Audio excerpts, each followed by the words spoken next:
I'm 67 years old, and the Sunday my daughter asked me to disappear, she did it over pot roast with a smile so warm, I almost didn't feel the knife. She didn't use that word, of course. Nobody ever says disappear. What she said, while her husband refilled my iced tea and her mother-in-law buttered a roll, was, "Mom, we really need you to step back from work. The baby needs family." She said it the way you'd suggest a nice restaurant. I folded my hands on the table, next to the soft leather case I'd brought and didn't open. Not yet. They thought the worst thing that would happen at that table was me saying no. They had no idea the worst thing was already sitting in their own paperwork, with my name penciled into a future I had not agreed to. Stay with me, because that file wasn't even the cruelest thing on the table. Not by a mile. Welcome to Strong Mom Stories, where the women everyone wrote off get the last quiet word at the table. If a calm voice and a hard fact sound like justice to you, pour yourself something and settle in. Leave a comment and don't forget to subscribe. The text came on a Wednesday.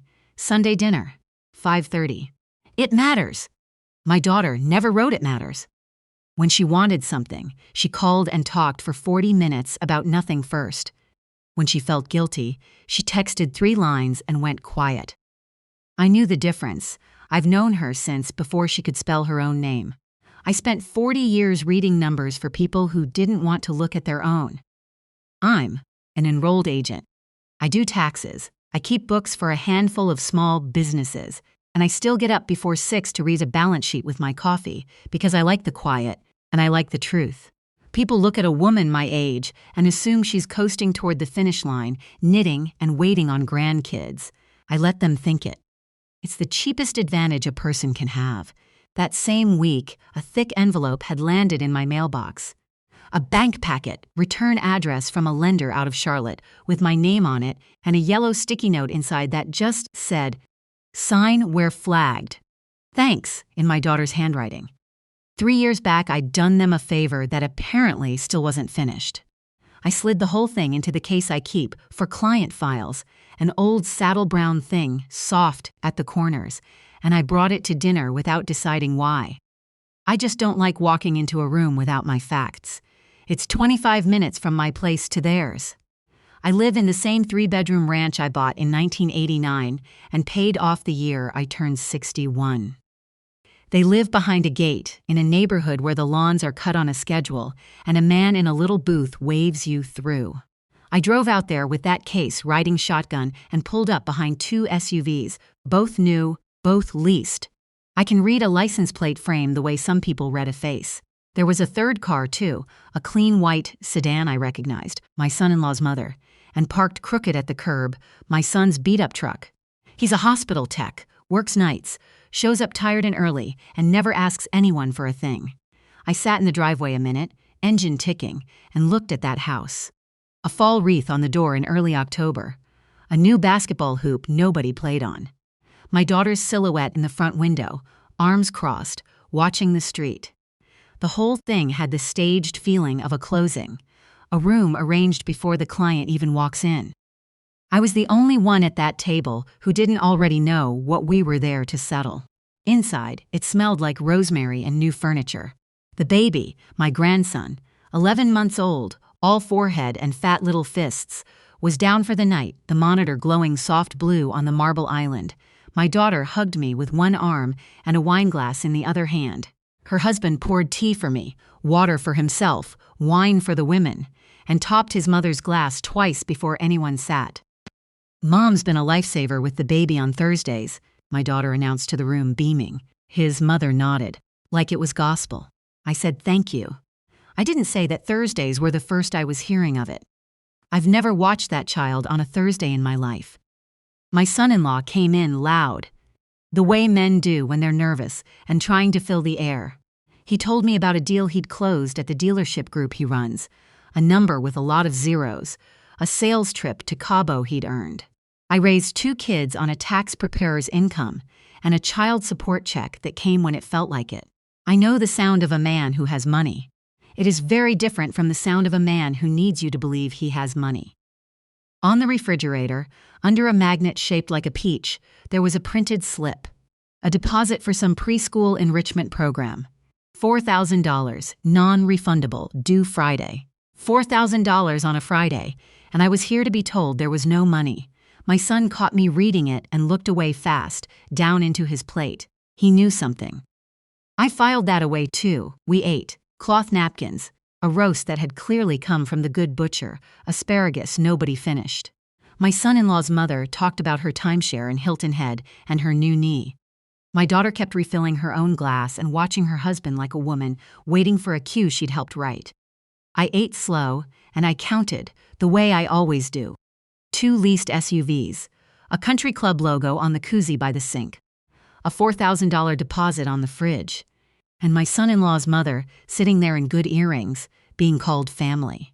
Then the plates were cleared, and he set his fork down and squared up like a man about to pitch a car to a customer who'd already said no twice. So, we wanted to talk to you about something. Together. About the baby. About what's best for him. I'm listening, I said. Daycare in this county is insane. We're looking at almost $2,000 a month for an infant. We ran the numbers. He swallowed. We need you to retire early. We can't afford daycare. The table went quiet. Even the monitor seemed to hold its breath, and I laughed. Not mean, just a small, surprised little laugh, the kind that slips out when a child says something earnest and impossible. Oh, honey, I said. You can't afford daycare on $310,000 a year? My daughter's smile pulled tight at the corners. It's not about the money, Mom. It's about family. A baby shouldn't be raised by strangers when he's got a grandmother who could be home with him. A grandmother who could, her mother-in-law added gently, instead of sitting in some office. Could. Such a small word, doing such heavy lifting.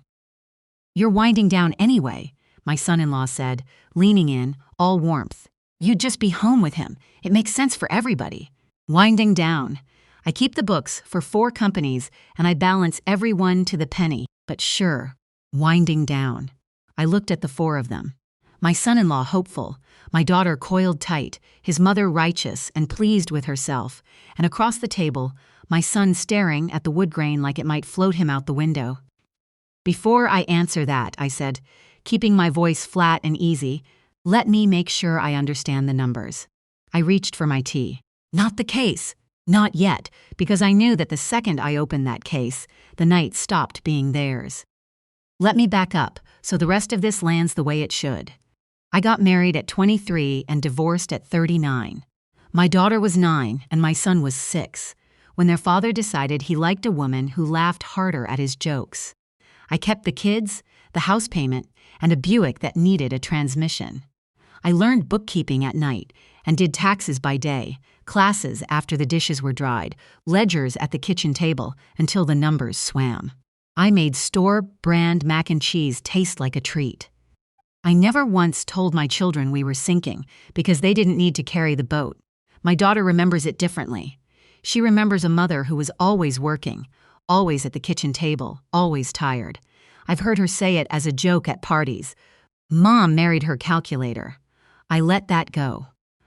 I have let a great many things go where she's concerned. That's my flaw, if you want the honest version.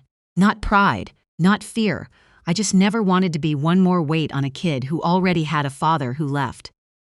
3 years ago, when she and her husband found that house behind the gate, the bank choked on the size of the loan. So they asked me to co-sign and to lend them the down payment, $65,000. I had it. I'd saved it a dime at a time for 30 years. I trusted them. I drew up a simple promissory note. We both signed, and I signed beside their names on the mortgage as a guarantor. I never imagined I'd need any of it back. That packet in my case was the refinance. New papers. My signature required again within 60 days, a date circled in the lender's own blue ink. And here's the thing only a numbers person catches. Banks don't refinance a loan that's healthy. They refinance when somebody needs to pull cash out, or lower a payment they can't make, or both. I'd skimmed it the night it came. Their debt to income was worse than 3 years ago, not better. 2 new leases. A home equity line drawn down to the rim. A mortgage they could carry only if absolutely nothing went wrong, and that HELOC was months from resetting to a payment that would bury them. The refinance was the escape patch. Roll the debt in, pull cash out, keep breathing 1 more year. and it didn't go through without my name. So this dinner was never about daycare. Daycare was the soft open. The real ask, underneath the ask, needed two things from me at once: my time and my name.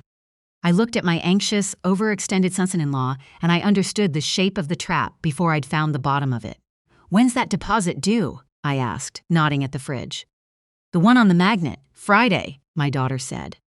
"And those refinance papers," I said. "They've got a date too, don't they?" His face changed. He hadn't expected me to know about the refinance. From the look on her face, neither had my daughter. The room rearranged itself in a second. Back straightened, the wounded softness slid right off her like a wet coat. "You've seen the refinance," she said.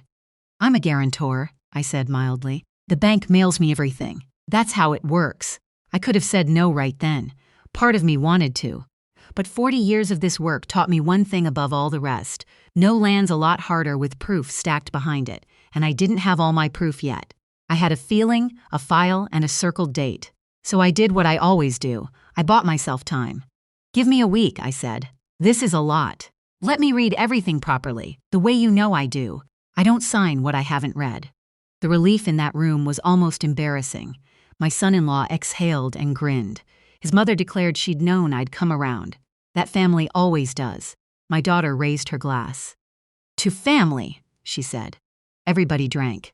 Everybody but my son, who watched me over the rim of a glass he never lifted, and there was something in his eyes, a warning or a plea. I told them I'd take a look. I didn't tell them I'd already started. And I sure didn't tell them what I expected to find. That night, at the same kitchen table where I'd learned this whole trade 30 years back, I cleared the dishes, put on my reading glasses, and built it out properly.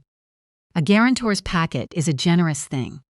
Pay stubs, statements, the works. Tab 1, their cash flow, $310,000 a year, gross.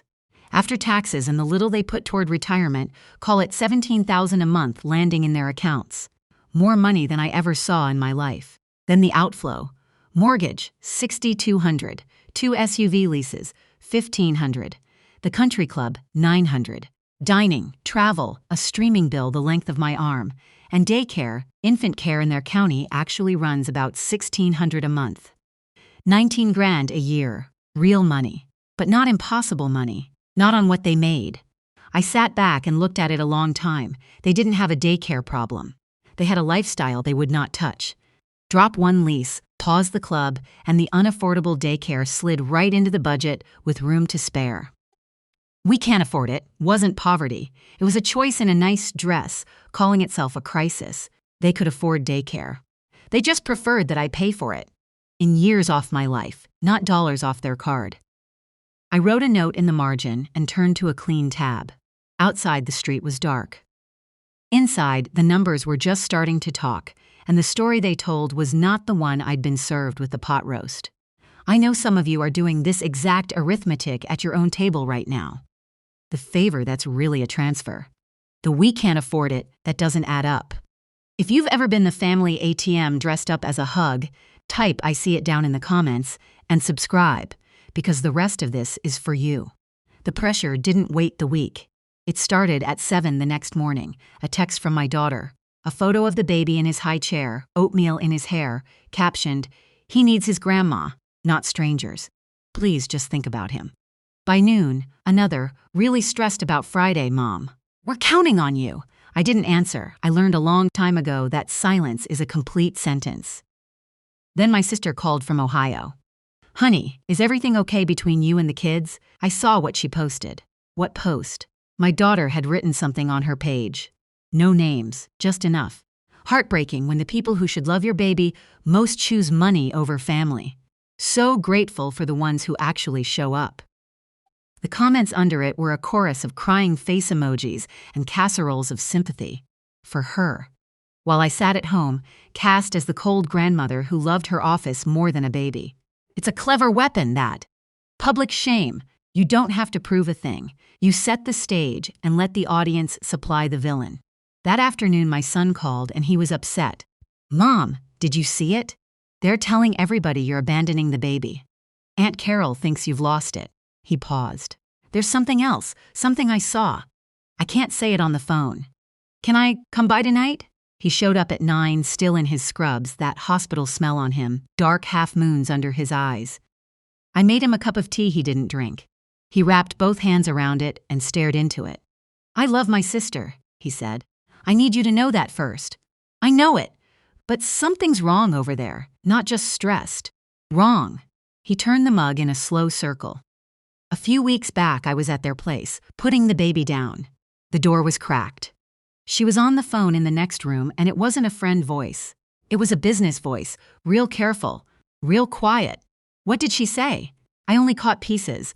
I told myself I heard it wrong. I've been sick about it ever since." His jaw worked. "I keep hoping I put it together wrong, Mom. He's my brother-in-law. She's my sister. Just please, don't sign anything. Not yet. Promise me." There's a moment when a grown child looks at you exactly the way they did at 6, asking you to make the dark thing go back in the closet. He looked at me like that. "I won't sign tonight," I told him. "And I won't sign anything I don't understand all the way down." He nodded and finally drank the tea, and after he left, I sat back down at the table. A business voice in a room she thought was empty, a son too scared to repeat the words. Whatever he'd heard, I was certain it was somewhere in that paperwork. I just had to find the page. So I went back through it line by line, slow, because something was itching and wouldn't quit. I'd been staring at the big numbers, the mortgage, the leases. Now I went hunting in the small ones, the recurring ones. Money tells the truth in its habits. And there it was, across 3 months of statements. The same entry, the first of every month. $1,800, transferred out, no clear name, just initials and a reference number. $1,800 a month, $21,600 a year, leaving their account like a heartbeat. Who gets $1,800 a month, every single month, from a couple that claims it can't scrape up daycare? Not the mortgage, not a car. Those were already on the page. This was something else, something steady. Something they'd built into the budget and stopped questioning. I checked the dates. The transfers started about 11 months back. 11 months. The baby's age. A cold little arithmetic started up at the back of my mind, the kind you don't want to finish. $1,800 a month, beginning the month that child came home, going to somebody, while they sat at my table and told me there was no money for care. I didn't have the name. The statement only gave me initials and a code, but I knew the shape of it now, and the shape was ugly. I drew a box around the entry, penciled in a single question mark, and turned the page looking for who, and I found something worse than a name. It was buried 3 pages deep, tucked behind the appraisal. A supplemental worksheet, the kind a borrower files to make a shaky loan look stronger. Future income, penciled in to prop up the application. The header read, projected rental income, supporting properties. There was 1 property on it, 1 address, mine. My house, the little brick ranch I paid off at 61.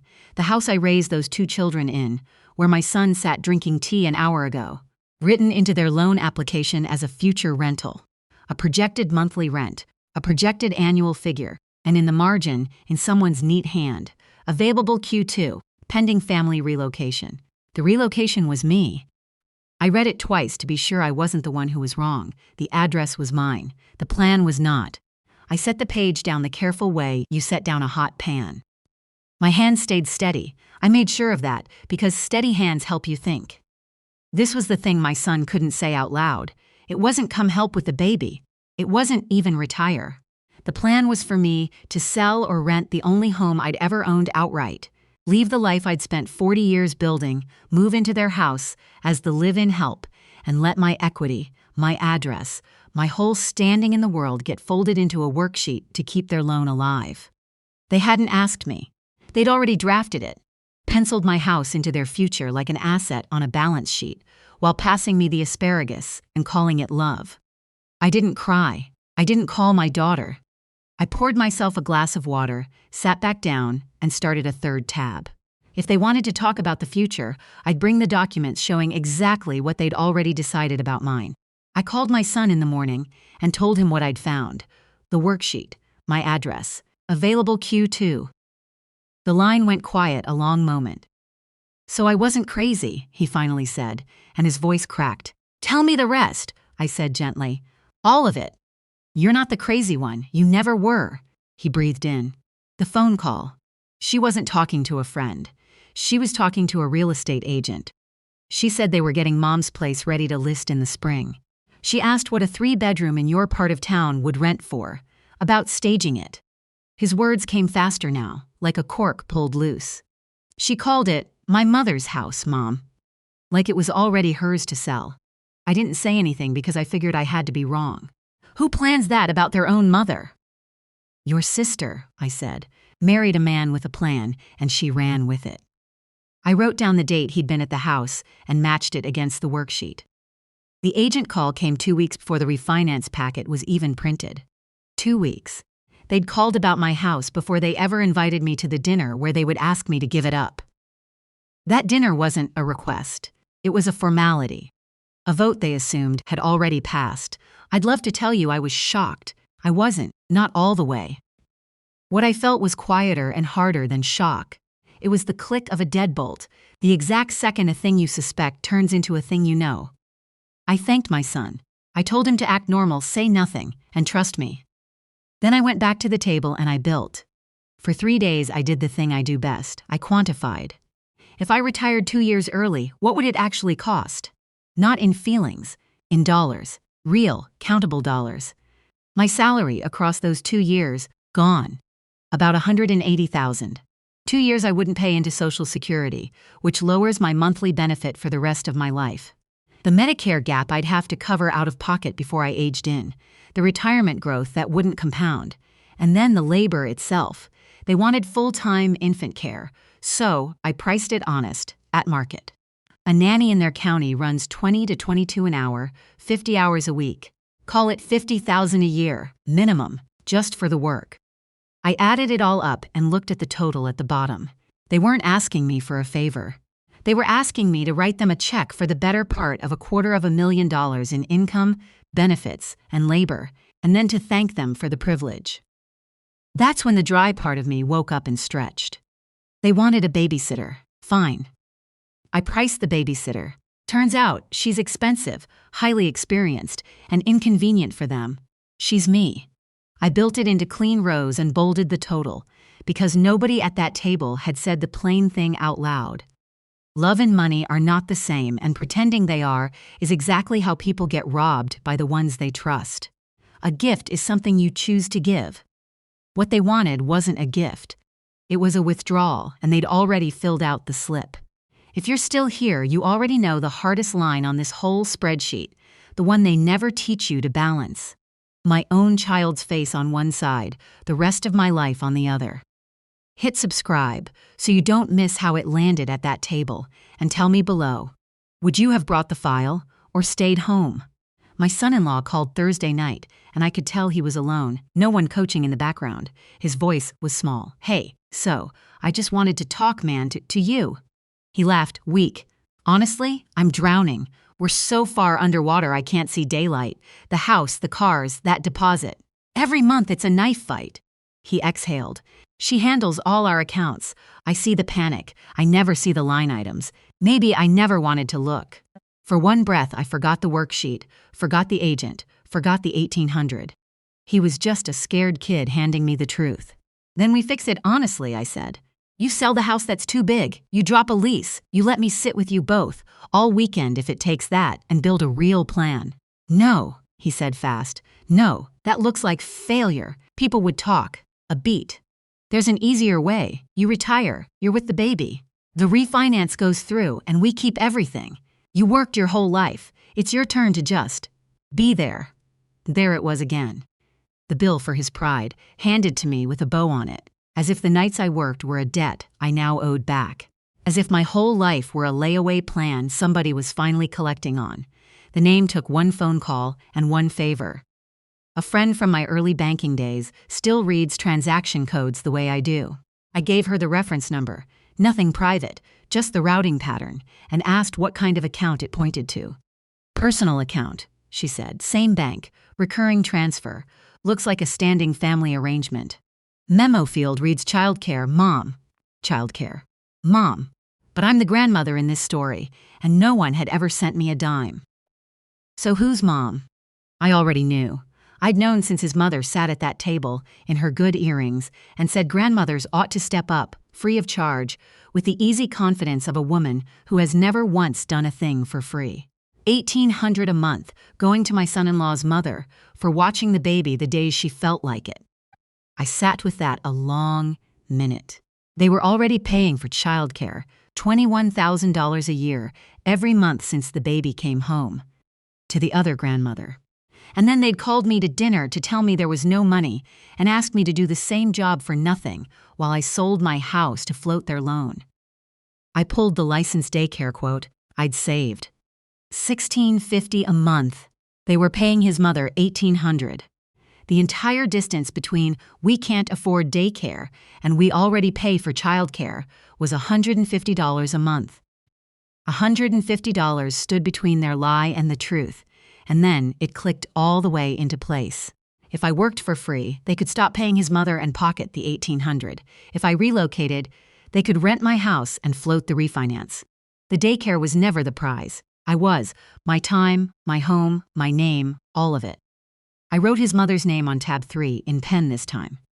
No more pencil. Behind it, I clipped the rental worksheet.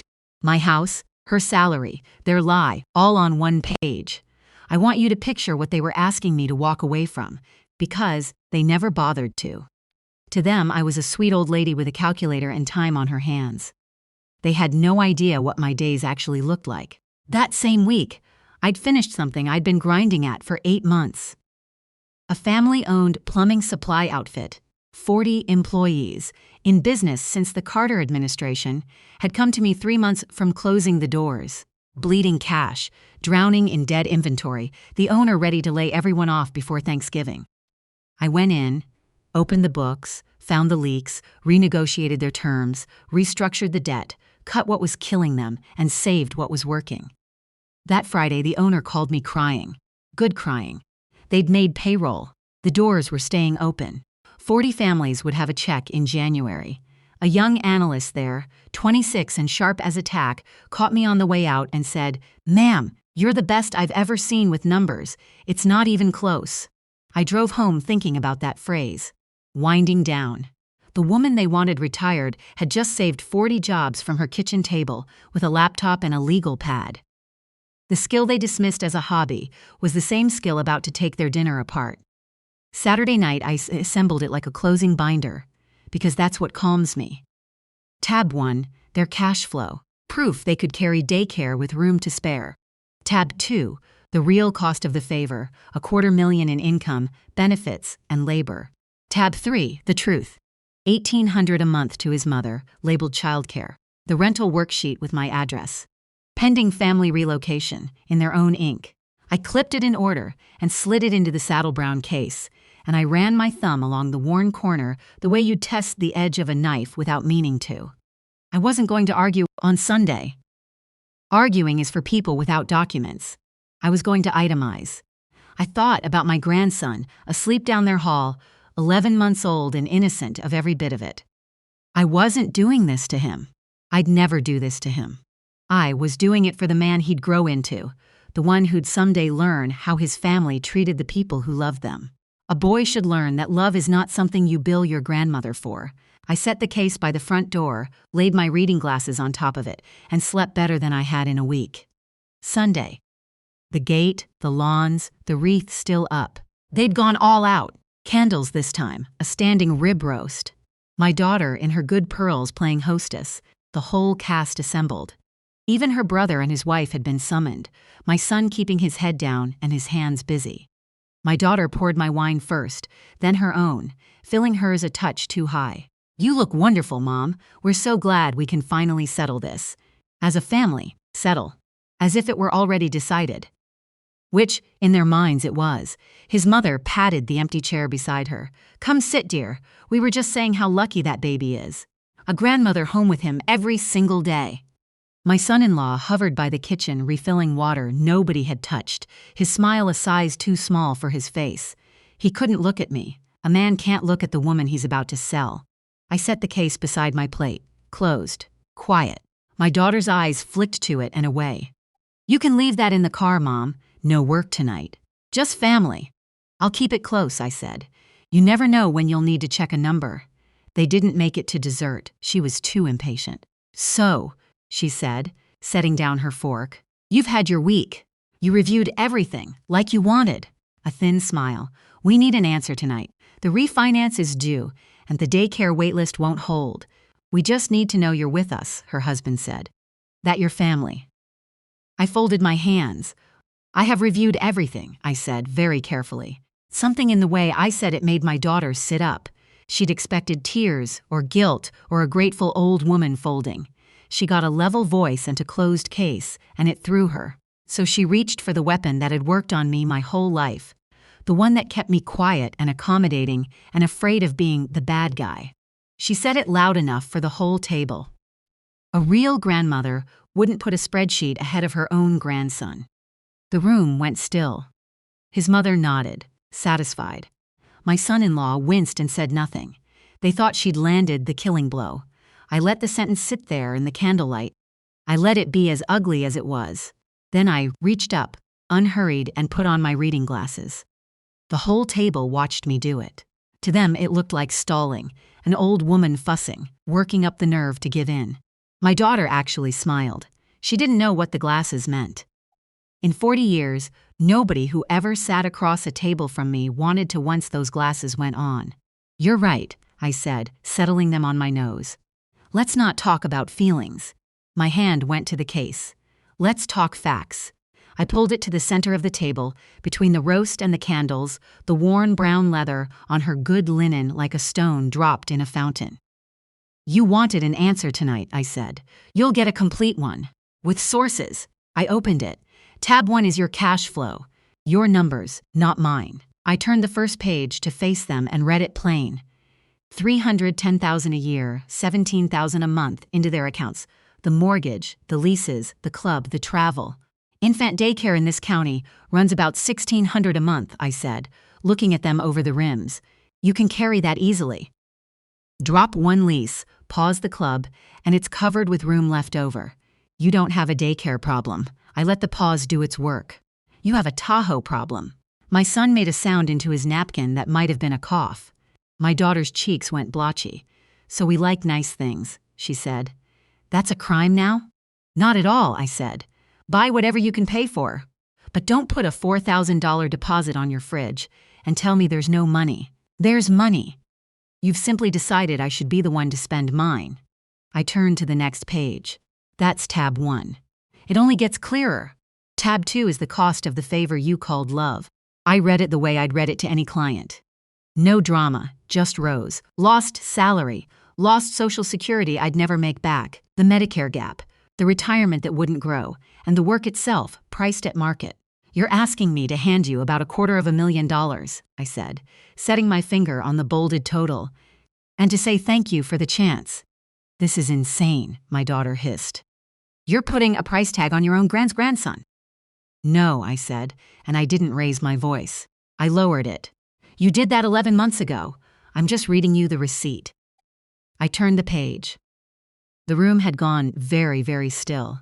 Tab 3 is the one you really don't want me to read. I laid down the first half. Every month for 11 months, $1,800 leaves your account. The memo says childcare, Mom. I looked at his mother, whose face had gone the color of the linen. But I've never been sent a cent, so I had to ask, who's Mom? His mother sputtered something about a private family arrangement. It's a paid arrangement, I said. $1,800 a month. Licensed daycare here is $1,650.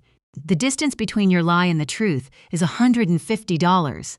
My son-in-law turned to his wife, slow, like a man surfacing from deep water. You're paying your mother. You told me she did it for love. His voice broke clean down the middle. We fought about that deposit, and you were hiding this? Don't, my daughter snapped. Don't you dare make this about me. I let them turn on each other for 3 full seconds. Then I laid down the second page. And this, I said, is the part your brother couldn't bring himself to say. I turned the rental worksheet to face the table. This is the income projection you filed with that refinance. One property listed. My house, the one I paid off, the one I raised you in. Written in as your future rental. The margin says available Q2, pending family relocation. I didn't add a word. I just let them read their own ink. The relocation is me. You penciled my home into your loan 2 weeks before you ever called me to dinner. Your brother heard you on the phone with the agent. Staging. Listing in spring. My mother's house. My son nodded once, eyes wet. It's true, he whispered. I heard it. The table came apart. My son-in-law put his face in his hands. My daughter shot to her feet. We did this for our family, for your grandson, and you're sitting here humiliating us with paperwork. I looked up at her, calm as still water. You can afford daycare, I said. You just can't afford the truth. Her hand came down and the wine glass cracked against the table, red spreading across the white linen like something spilled and final. Nobody moved. She was breathing hard, eyes shining. Not sorry tears, furious ones. The tears of a person caught, not a person ashamed. You've ruined everything, she said. No, I said. I read it out loud. There's a difference. I took off my reading glasses and folded them on the table beside the ruined cloth. Here's my answer, I said. The complete one. With sources. I looked at each of them. My daughter, her husband, his mother, and my son, who'd been brave enough to tell the truth. I will not retire. I have work I love and people who need me to keep doing it, and I will not guarantee your refinance. Without my signature, that loan does not happen, and the bank will hear from me Monday morning. My son-in-law's head came up. Without it, the line resets. We could lose the house. Then you'll sell the house that's too big, I said gently, and live in one you can afford. People do it every day. I did it once with 2 kids and no help. I picked up the case and stood. And the $65,000 I lent you, I have the note. We'll put it on a written repayment schedule starting next month. My lawyer will send the terms. My daughter laughed, wet and bitter. So this is your revenge money? No, I said. You used money to lie. I'm using it to tell the truth. It's the only weapon I brought. I looked at her one last time. You said a real grandmother wouldn't put a spreadsheet ahead of her grandson. A real grandmother teaches him the truth. She doesn't let him grow up sending invoices to the people who love him. I tucked the glasses in my pocket. I'll always be his grandmother. I will never be your line item. And I walked out past the 2 SUVs, through the gate, into my own paid-for life. The refinance died exactly as I said it would. The line reset. The higher payment came due, and the math they'd dodged for years finally sat down at their table, whether they invited it or not. By spring, the big house was listed by the very agent my daughter had called about mine. They bought something smaller 2 towns over. 3 bedrooms, no gate, a driveway with room for 1 car, because one of the leases went back. The $1,800 a month to his mother stopped almost overnight. Funny how the family arrangement ended the second it cost more in shame than it saved in cash. She doesn't call me anymore. I find I don't miss it.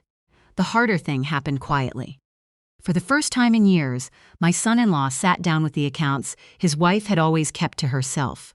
The standing payment to his mother, the agent she'd called, the cash-out they'd been counting on to outrun the reset. He hadn't looked in years. He looked now. They're in counseling. I hope it helps. I won't be paying for it. He came by alone in April and stood on my porch a long while before he knocked. He didn't fully apologize. He's not there yet, and I've stopped waiting on men to arrive on schedule. But he said one true thing. I was so scared of looking like a failure that I almost did something I couldn't take back. I told him fear explains a great deal and excuses, almost none of it. I see my grandson on Saturdays now. My choice. My joy. We read library books, the cheap kind, the good kind, and I let him gum the corners. I babysit because I adore him, not because anyone sent me an invoice. The wine stain never came out of that good linen. My son tells me they finally threw the tablecloth away. Some marks won't scrub out. You just stop setting the table over them. Here's what I know now, after 67 years and one very expensive dinner. Love is a gift. It is not a budget line. They set the table. I brought the math. If you've ever been treated like a line item by the people you love, let this be your permission to close the folder and walk. Leave a comment, subscribe, and I'll see you next time.